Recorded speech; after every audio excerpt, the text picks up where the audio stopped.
Hey everybody, Austin Hill Shaw here, founder of Creativity Matters and author of the Shoreline of Wonder on being creative.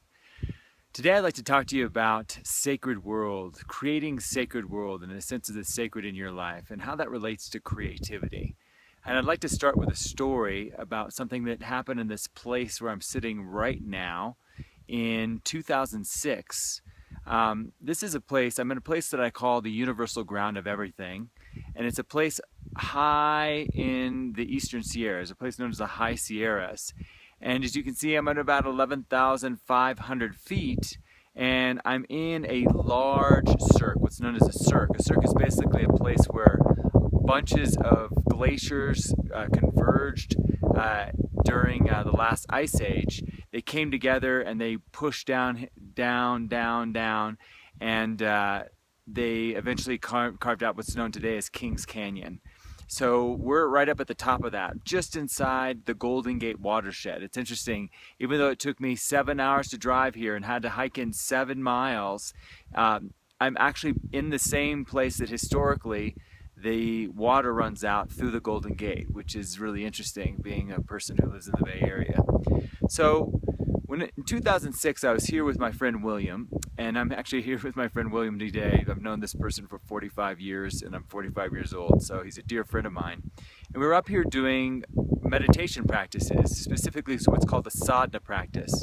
And sadhana practices are simply practices that you do that involve chanting, they involve visualizations, they involve meditation, and we're doing a sadhana specifically to a being within the Buddhist pantheon known as Padmasambhava. This is Padmasambhava. This is an image known as the lotus born, and he's actually kind of the progenitor of what's known as the Nyingma tradition in Tibetan Buddhism. But anyways, and he was also important in the type of practice that I was doing. So William and I were doing a sadhana to Padmasambhava. And at the end of the sadhana, we were looking out at the mountains that you see behind me, and I said to William, what does that peak look like to you? Who does that peak remind you of? And he said to me, well, Padmasambhava. And, it wasn't a big bridge because we had just been doing visualizations about Padmasambhava. We were visualizing essentially this person. But if you see that peak directly over Padmasambhava, that's what we said, wow, that looks like Padmasambhava. And we said, well, why don't we name that peak Padmasambhava Peak? And it's like, that sounds like a great idea. So that's what we did.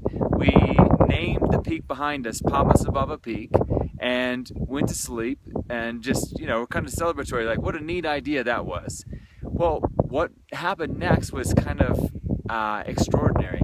I guess the next morning we woke up and we decided, hey, let's not just name that peak, let's name all the peaks in the area. Let's name them all.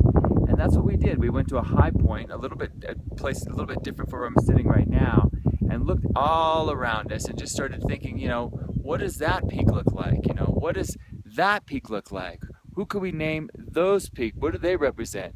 Coming back around over here, we just started to name all these peaks. The one behind me, we called that Shamatha Peak. You see that right there? Shamatha is basically known as dwelling in peace, and it's the basic type of meditation that you do, the most basic meditation within Tibetan Buddhism. So anyways, we named all these peaks, but again, what happened next was kind of totally unexpected. As soon as we named the peaks started to come to life.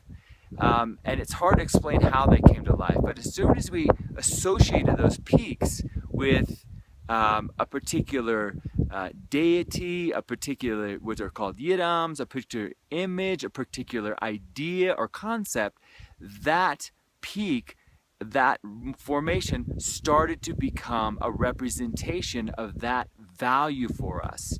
And it's interesting because before there was written words, oral traditions, this is exactly what they used to do. They used to use hills, they used to use rivers, they used to use lakes and mountains as holders of their value, of holders of their cosmology. We see that. If you see that lake behind me, we now call that lake the lake of mirror-like wisdom. Because when we're there, that idea of mirror-like wisdom is it's seeing the world as it is. As you can see how beautifully that lake reflects the sky above it.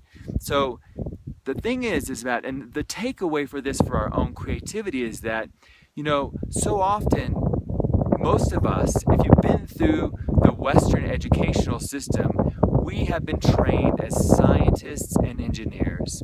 And as scientists and engineers, the thing is about it, it's a great, powerful system, that we can measure things, we can have repeatable tests. But what it does is the shadow side of having a scientific viewpoint is it takes away from seeing the world as alive, to seeing everything as conscious, to seeing everything as having an opportunity to teach us.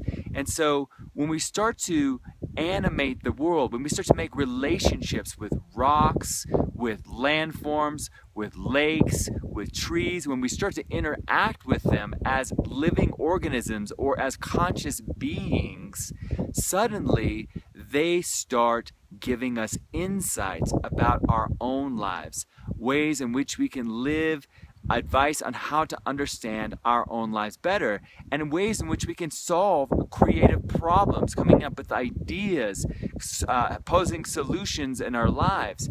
And it's amazing. This marks the 11th year that I've been up in this years, and I've only missed one year when my second daughter was born. And I come up here every year specifically so that I can drop into the self-existing wisdom that is here in nature. And coming back to this place, it's almost like we know the place and the place knows us. There's a real sense of interaction. And I know that's it seems maybe kind of out there, especially for the scientific mind. But I tell you, I have had so many experiences up here that have come from simply this, we stumbled upon it, just animating and interacting with the natural world. Not as something out there, but as something that has consciousness, that has awareness, and that has gifts, creative gifts to give us. So anyways, I hope this was helpful. And the other thing that is you can do it in your own world. You don't have to do this in you don't have to be in the high Sierras in order to do this. You can look around in your own life and you can say, hey, that tree in my front yard, I'm going to start associating with this value. Or you might say, that waterway, I'm going to start association with this value. Or you might say, that canyon over there, or that hill, I might start associating with this. And when you do that, when you start to hang what's valuable to you on your landscape becomes a way in which reminds you of what's most important in your life. And that keeps you in the flow of basically a creative approach to life. It's really remarkable. So anyways, this is Austin Hill Shaw, founder of Creativity Matters and author of the Shoreline of Wonder, reminding you to connect deeply, to make a difference, and to inspire creativity in others. Thank you so much.